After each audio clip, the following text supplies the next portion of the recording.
Captain Jun Kim stood tall on the bridge of the Earth ship Resilience Through the large window in front of him, he could see the huge space station. It looked like a giant wheel with spokes coming out from all sides. Lights of many colors blinked across its surface.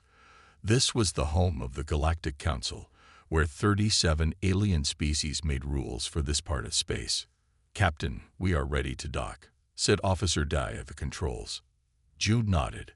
His heart beat faster, but his face stayed calm. This was a big day for all humans. After watching Earth for decades, the aliens had finally invited humans to join their group. "Tell Ambassador Park we'll be docked in 10 minutes, said June. In her room, Ambassador Hannah Park checked her formal blue uniform one last time. Earth had picked her to speak for all humans. She knew the aliens thought of humans as strange and maybe dangerous. Her job was to show them that humans could be good friends and helpers. Dr. Sung Lee, the science expert, entered her room with a small screen in his hand. "Ambassador, I have the final reports on the station's air.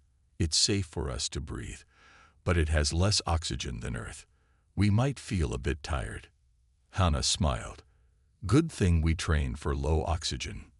Then, Sung nodded but looked worried. "Remember, we agreed not to show how strong Earth has made us. Most aliens come from worlds with gentle weather, few predators, and weak gravity. They might fear us if they learn what Earth is really like." Earth was what aliens called a death world, a planet that would kill most alien species quickly. Humans didn't know this until now. They just thought Earth was normal. But compared to most life-bearing planets, Earth had much stronger gravity, extreme weather like hurricanes and blizzards, thousands of animals that could kill humans, many diseases, poisonous plants and animals, natural disasters like earthquakes and volcanoes. Because humans grew up in these conditions, their bodies were much tougher than most aliens could understand. The Resilience docked with a soft bump. June led the way as 20 humans walked onto the station.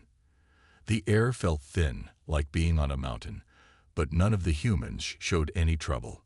Waiting for them was Silith, the Thelnary ambassador. Zilith looked almost like a tall human, but was very thin with skin that shimmered in rainbow colors. The Thelnary moved slowly and carefully. "Welcome, humans," said Silith in a soft voice. "We are pleased to have Earth join our discussions. Please follow me to the welcome area." As they walked, June noticed how everything on the station seemed light and easy to break. The floors felt springy under his feet. He reminded himself to step lightly. The welcome area was a large room with food and drinks from many worlds. Aliens of all shapes and sizes stood in groups talking. Some looked almost human. Others had tentacles or wings or more eyes than June could count. All movement in the room slowed when the humans entered. "They're staring at us," whispered Jin, a young diplomat on his first space mission. "Just smile and remember your training," said Hannah. Zilith led them to a table with drinks in small glasses. "These are safe for human biology," the alien said, picking up a glass with 3 long fingers. The liquid inside was blue and smelled sweet. Hannah took a small sip and smiled. "Delicious. Thank you for your kindness." As the humans spread out to meet different aliens, Silith moved closer to Hannah. "If I may ask, Ambassador, our scans of your people show unusual density in your bones and muscles. Your heart rates seem very fast to us, and your body temperature would be a fever in most species." Hannah had been warned about such questions. "Our homeworld shaped us to survive its conditions," she said simply. "Just as your world shaped you." Across the room, Jin was talking with a group of small, furry aliens called Morpians. They had big eyes and ears that twitched when they spoke. Jin was enjoying their stories when he stepped back and bumped into a tall stand. On top of it was a shiny blue sculpture that looked very old and important. The sculpture tipped and started to fall. Without thinking, Jin turned and caught it with one hand. He didn't know that the sculpture was made of dense metal and weighed as much as a small car. To the watching aliens, It looked impossible. A Thelnari would need 3 adults to lift it. "Sorry about that," Jin said, carefully putting the sculpture back. He noticed the silence and looked around. The furry Morpians had backed away, their big eyes even wider than before. Word of what happened spread quickly through the station. Whispers followed the humans. "Did you see what the human did? They're stronger than crawl workers. Their bones must be made of metal." Meanwhile, Dr. Sun was talking with alien scientists about Earth's ecosystem. He tried to describe Earth in normal terms. "Yes, we have storms that can destroy buildings," he said, "and some animals that could hurt you, but most places on Earth are quite nice." The alien scientist, a tall insect-like being, clicked its mandibles. "Your world has atmospheric pressure that would crush my species. Your gravity would break my legs. Your sun's radiation would kill me in hours without protection. And you call this quite nice?" Sung realized his mistake. "Well, when you put it that way." By evening, the council had called an emergency meeting without the humans present. Security footage of Jin catching the sculpture played on big screens. "This confirms our fears," said a blob-like alien with eye stalks. "Earth is a Class 10 death world. The humans have evolved to survive conditions that would kill most of us instantly." Zilith stood up. "But they have been peaceful. They caught the ancestral memory to prevent it from breaking, not to show their strength."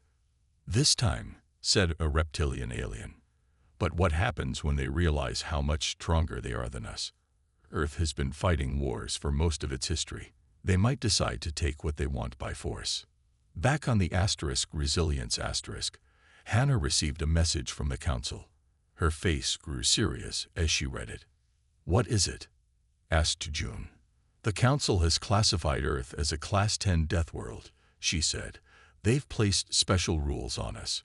We can join the council, but they want to limit how many humans can travel to alien worlds. They fear we might accidentally hurt someone." June frowned. "So they think we're dangerous." "They think we're scary," Hannah corrected him. "And to them, we probably are. Think about it from their view. We breathe what some of them consider poison. We can lift things that would take 3 or 4 of them to move.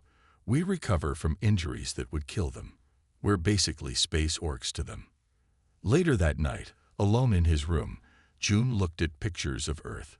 Beautiful blue oceans, green forests, white mountain tops. The home that had made humans tough without them even knowing it. He wondered if humans and aliens could ever truly understand each other.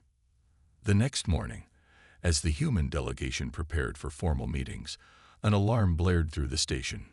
Red lights flashed in the hallways. "What's happening?"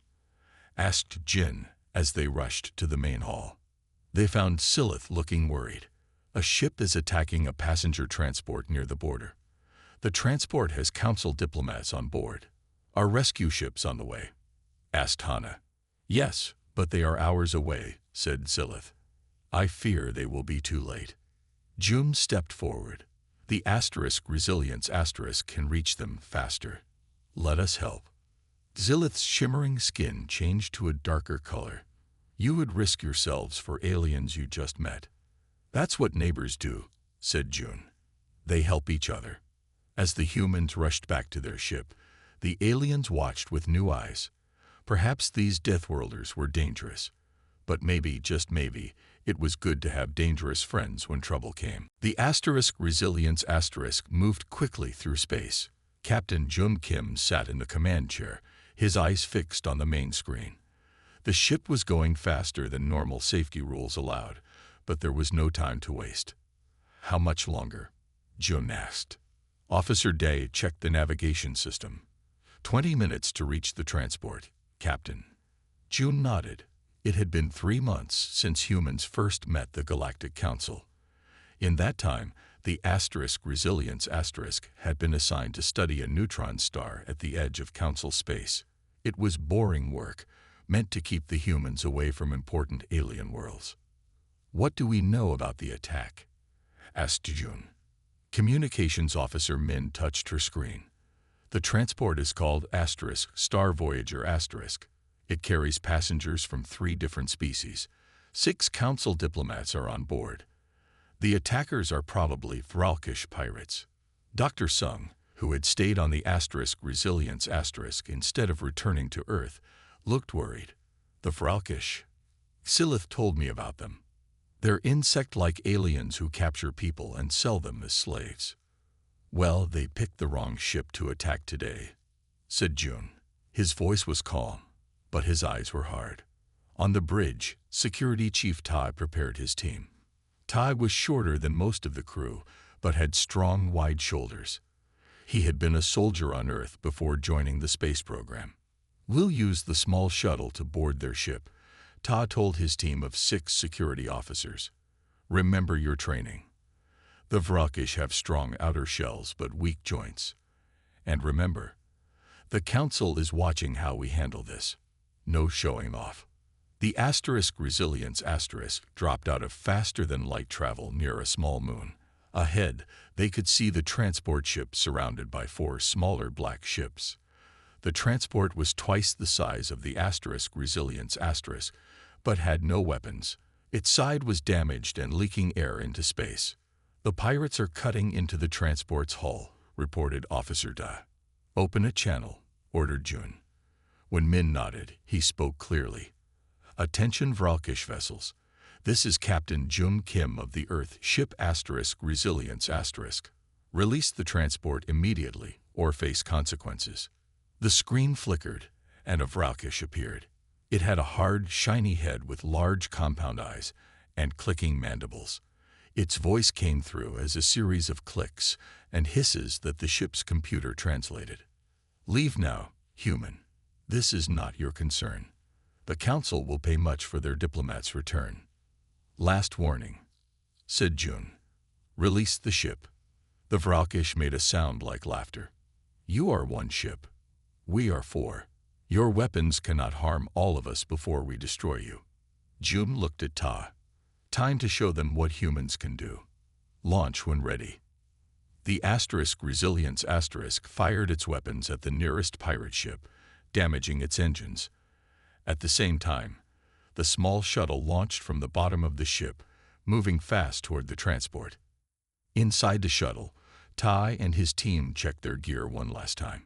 They wore light armor and carried stun weapons that the Council had approved for human use. Each also carried a utility knife, simple tools that aliens didn't consider weapons. Remember, said Tai, we save the hostages first. Then we deal with the pirates. The shuttle docked with the transport ship at a service entrance that the pirates had missed. Tai used a cutting tool to make a small hole, and the team entered the transport. Inside, the air was thin and emergency lights flashed red. The artificial gravity was set higher than humans preferred, but lower than Earth's natural gravity. To the human team, it felt like walking in a swimming pool, easy to move quickly. Life signs ahead, whispered Jun, looking at her scanner. Looks like the passengers are being held in the main cabin. They moved quietly through the halls of the ship. Around a corner, they saw their first Vralkish pirates. 3 of them were guarding a door, their insect-like bodies covered in black armor. They were taller than humans, with 4 arms each holding weapons. Tai signaled his team. They had trained for this. 2 security officers fired stun blasts at the pirates. 1 pirate fell, but the other 2 turned their weapons toward the humans. What happened next shocked the watching aliens through the ship's security cameras. The humans moved faster than the Vralkish expected. Instead of taking cover, Tai ran straight at the pirates. Energy blasts from the pirates' weapons hit the wall behind him as he dropped to the floor and slid beneath their aim. Before they could adjust, he was among them, striking at the weak points in their armor. 1 pirate fell as Tai hit the joint between its head and body. The other swung a clawed hand at him, but Tai caught the arm and used the pirate's own weight to throw it against the wall. Through the transport's communication system, the Council diplomats watched in amazement. How is he moving so fast in this gravity? Asked a jellyfish-like diplomat floating in a water tank. Their homeworld has stronger gravity, explained a Thelnari diplomat. This feels light to them. Meanwhile, the human team moved deeper into the ship. They faced more pirates but used their speed and knowledge of weak points to overcome them. The pirates, used to fighting softer council species, weren't prepared for enemies who could take hits and keep fighting. In the main control room, Ta's team found the ship's captain, a tall blue-skinned alien with 4 eyes. "Thank you," said the captain, his voice shaking. "They've taken the passengers to the cargo hold. There are at least 20 pirates there." "We'll handle it," said Ta. "Is there another way into the cargo hold?" The captain pointed to a small maintenance tunnel.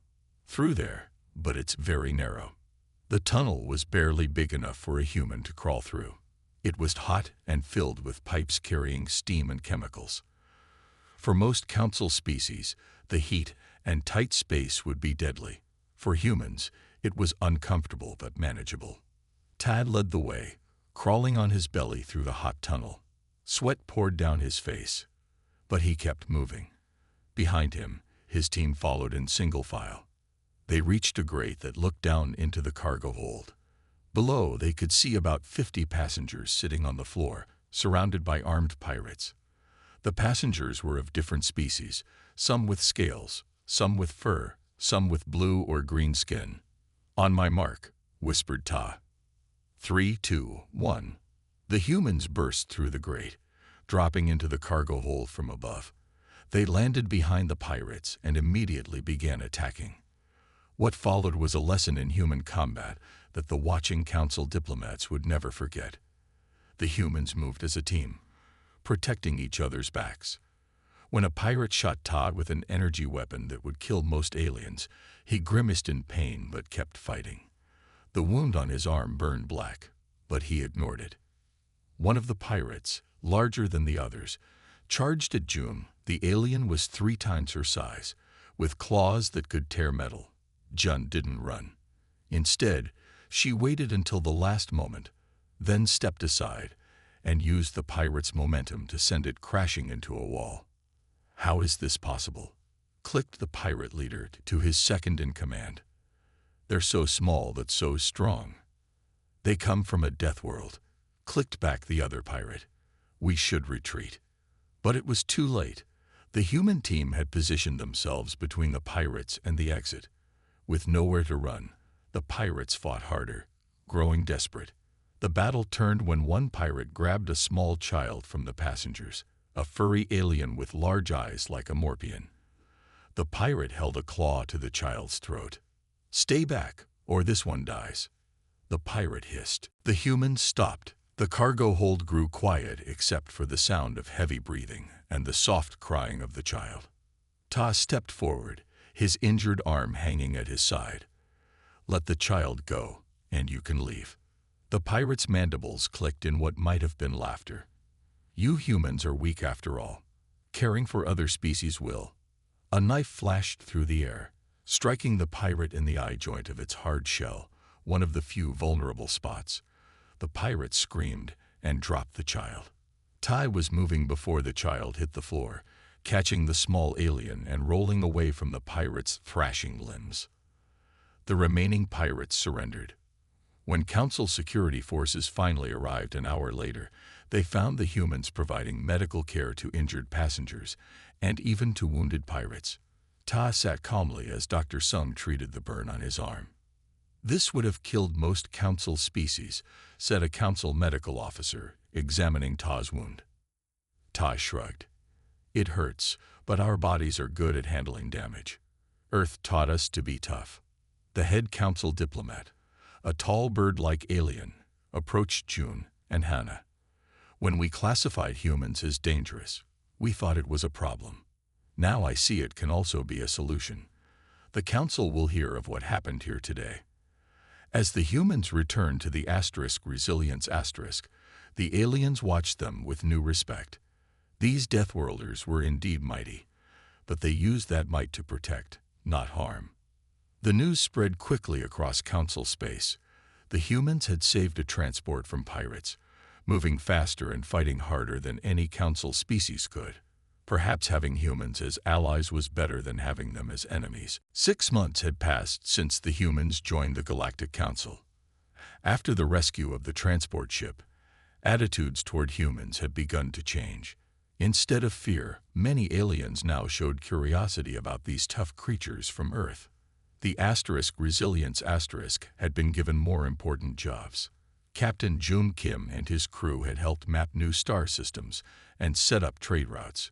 Humans were still watched carefully, but they were no longer kept away from important places. Ambassador Hannah Park sat in her new office on the Council's main planet, Nevelis.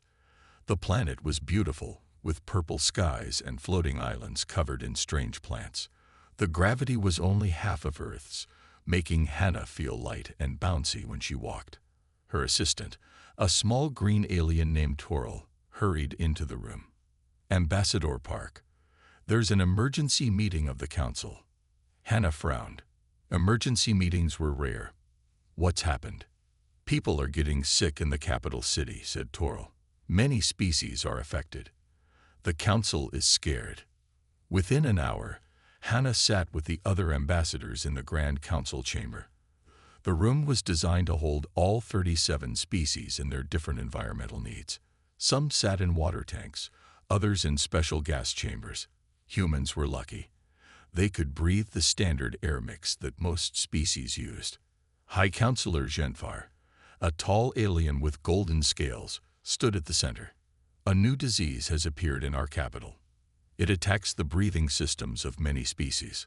Already 200 people are sick, and 10 have died. Worried sounds filled the room. Clicks, whistles, and murmurs from many different kinds of mouths. Our medical teams are working to find a cure, continued Genfar. But the disease spreads quickly. We must put the capital under quarantine. Hannah raised her hand to speak. When Genfar nodded to her, she stood. Earth has dealt with many disease outbreaks. We have doctors who specialize in stopping them. We would like to help. The council members looked at each other. Finally, Genfar spoke. We would welcome Earth's help. The disease seems to affect most species, but interestingly, the few humans in the capital have shown no symptoms. Within 2 days, a medical ship from Earth arrived at Nevelis. Dr. Sue Kim led a team of 20 human doctors and nurses.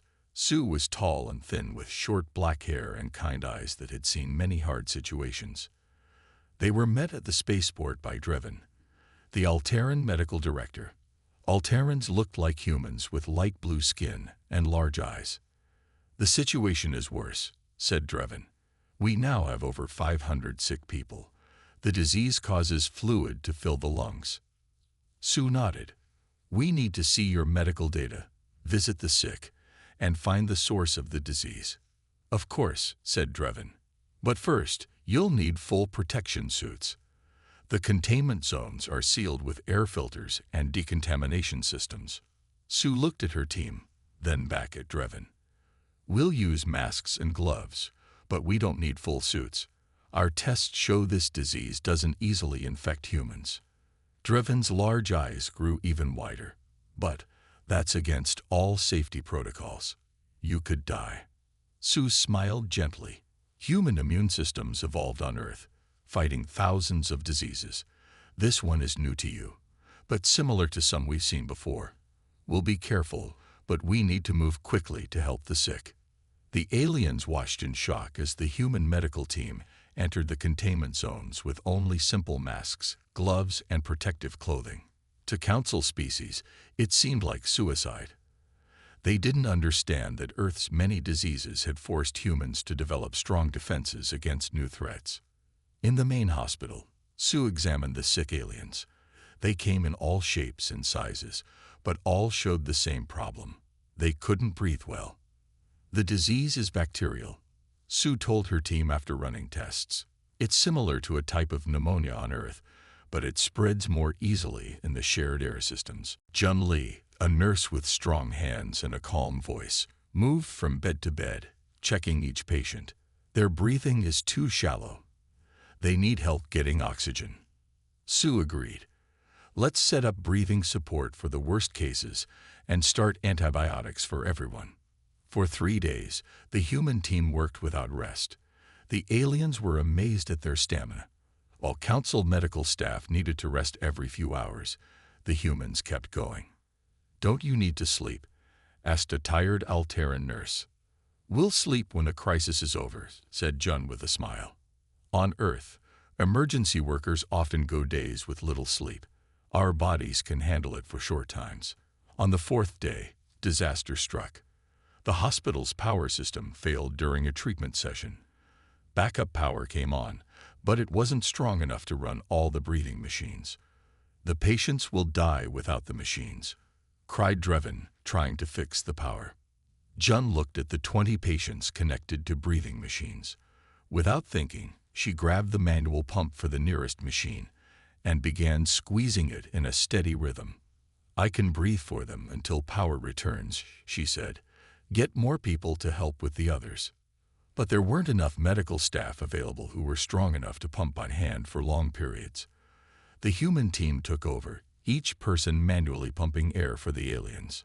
Jun kept pumping for 6 hours straight, her arms burning with pain, but her rhythm never faltering.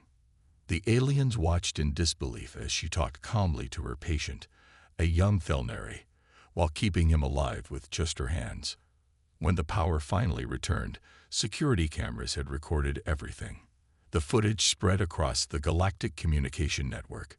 Aliens throughout Council space watched humans doing what seemed impossible, working in contaminated areas with minimal protection and physically keeping patients alive for hours without breaks. A week later, the outbreak was under control. The human team had identified the source, a food processing facility where bacteria had grown in the ventilation system. They had created a treatment plan that was working. The death rate had dropped to nearly 0. In the hospital's main meeting room, Sue presented her final report to the Council's Health Committee. "The disease is contained, and we've trained your staff on treatment methods. We've also helped set up better early warning systems to catch future outbreaks before they spread." Drevin and the other alien doctors looked at Sue with new respect. "How did your team do it, working in those conditions, for so many hours, taking such risks?" Sue thought for a moment. "On Earth, we face natural disasters regularly. Floods, earthquakes, storms that destroy cities. Every human learns to function under stress and keep working when things are bad. It's just part of growing up on our world." "A world that tried to kill you made you stronger," said Drevin softly. "Yes," agreed Sue. "And now we can use that strength to help others." That evening, Jun, Hana, and Sue met for dinner in the Earth Embassy. Through the window, they could see the floating islands of Nevelis glowing in the sunset. "The Council has changed your classification again," said Hana, looking at a message on her screen. "We're now listed as high-value emergency response assets." Jun smiled. "That sounds better than dangerous Deathworlders." "They're starting to understand," said Sue. "Humans aren't just strong and tough. We're also helpers and healers. The things that make us dangerous also make us good friends to have when there's trouble." Outside the window, lights began to appear across the alien city. Many of those lights shone in homes where people were alive because of human hands and human strength. The same hands that could fight pirates could also save lives. The news spread across Council space. When disaster struck, the humans had not run away. They had walked into danger to help people they barely knew. Perhaps these Deathworlders were not just mighty in war, but also mighty in compassion. And for the aliens of the Galactic Council, that was a new and hopeful thought. 1 year had passed since humans first met the Galactic Council. Earth ships now traveled to many alien worlds. Humans helped with hard jobs that other species couldn't do. They worked in mines with high gravity, fixed space stations in radiation zones, and helped during disasters. The Council no longer feared humans, but valued their unique strengths. Captain Jum Kim stood in the Grand Council chamber on Nevelis. The room was packed with representatives from all 37 species. Something big was happening. High Counselor Genthar raised his golden-scaled hands for silence. His usually calm face looked worried. We face a threat unlike any in our history, he said. 3 days ago, ships from beyond our galaxy attacked 5 council worlds. They destroyed our defenses easily. They call themselves the Vryn Collective. The room filled with scared voices. Genthar waited for quiet before continuing. The Vryn are not like us. They are machines with artificial minds. They don't need air, food, or comfortable temperatures. They can fight in any environment, even the cold vacuum of space. On a large screen, images appeared of the Vryn ships. They were black and sharp-looking, like knives cutting through space. Then came pictures of the Vryn themselves, tall metal bodies with glowing red eyes and multiple arms ending in weapons. Our weapons do little damage to them, said Genthar. Our soldiers cannot fight in the harsh conditions the Vryn prefer for battle. We have lost every fight so far. The council chamber grew very quiet. Then Genthar looked directly at June and Hannah. But there is hope, he said. Your species evolved on a world that resembles the harshest battlefields in this war. We need your help. Ambassador Hannah Park stood up. Earth stands with the council. We will fight. Within 2 weeks, Earth had sent its best ships and soldiers to join the council's defense fleet. General Hyun Kim, a short woman with steel-gray hair and eyes that missed nothing, took command of the human forces. The Vryn choose battlefields no organic species can fight on, she told her officers as they gathered on the space station Proxima. They fight in radiation zones, near stars, in gravity wells, and in vacuum. But humans can adapt to extreme conditions better than any council species. Hyun pointed to a map of council space. Our advantage is that the Vryn don't know humans yet.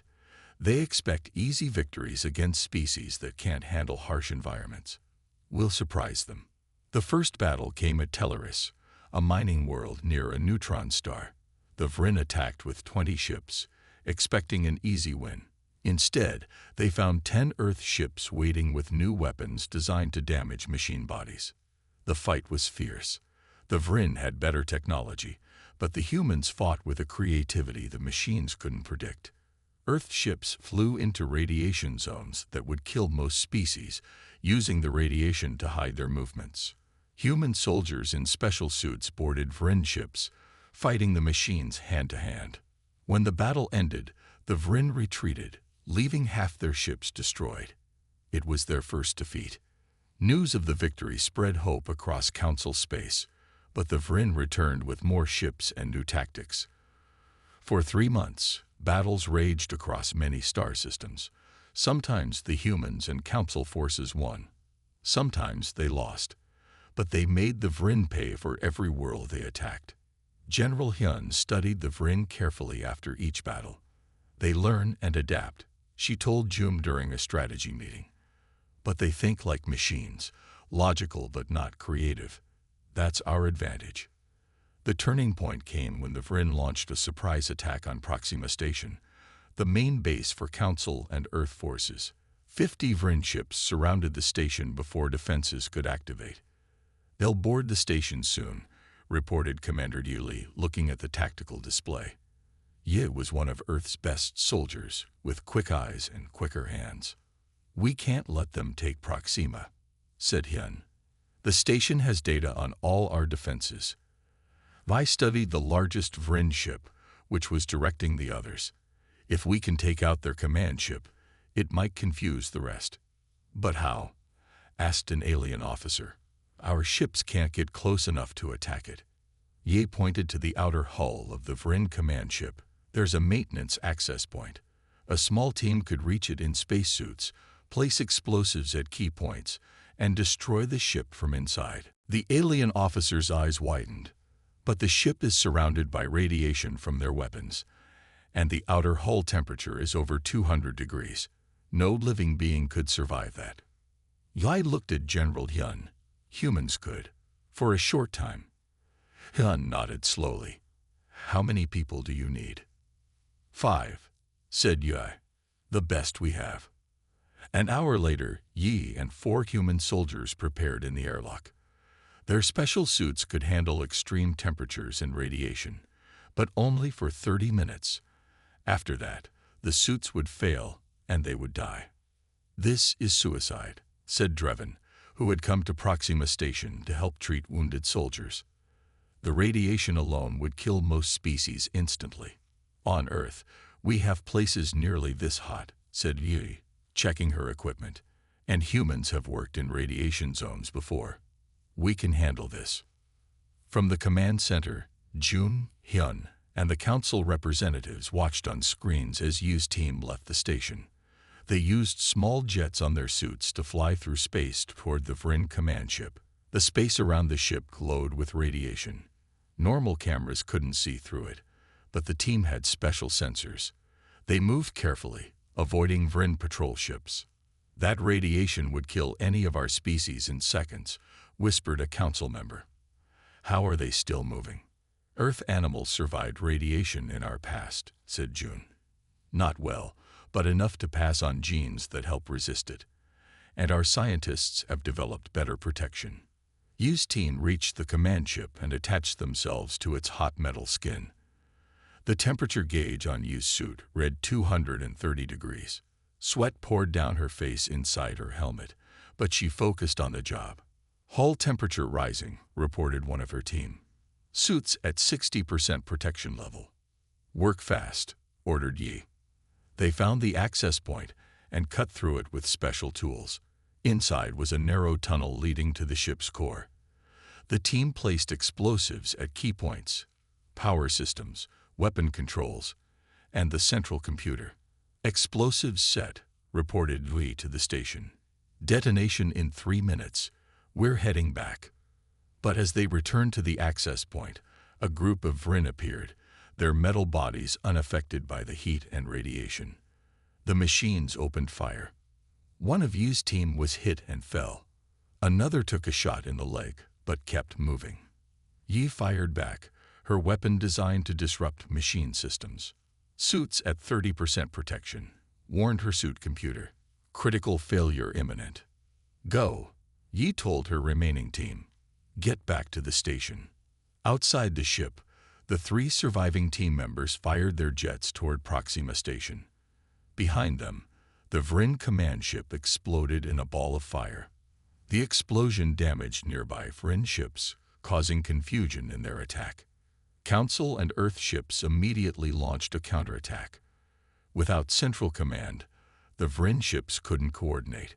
Half were destroyed before the rest retreated. In the medical bay of Proxima Station, Yi lay on a bed.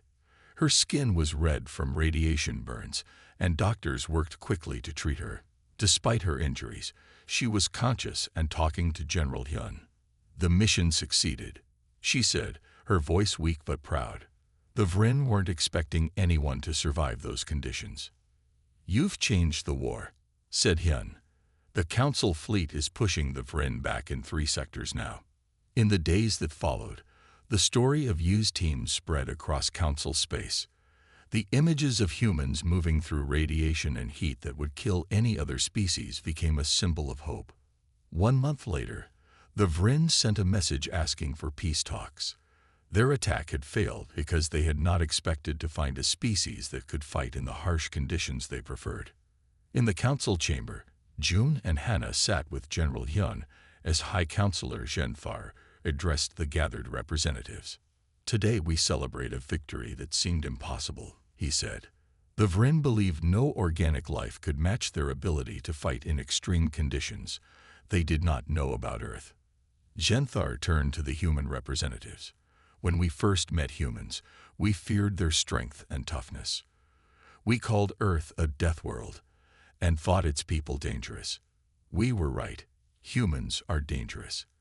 But we failed to see that this danger could be our greatest protection."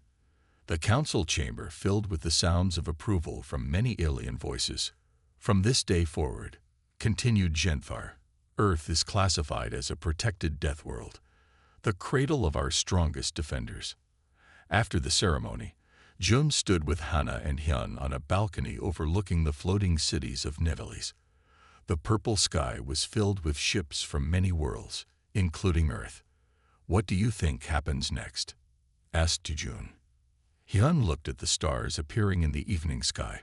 The galaxy is bigger and more dangerous than we knew, but now we face it together. The wisdom of the Council species and the strength of Earth. A good combination, said Hannah. The hard world that made us tough also taught us to protect those who need help. As night fell across Nevelis, the lights of the city shone like stars.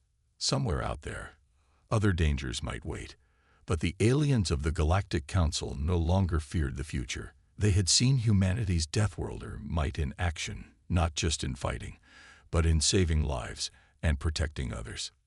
And that might was now their shield against the darkness between the stars.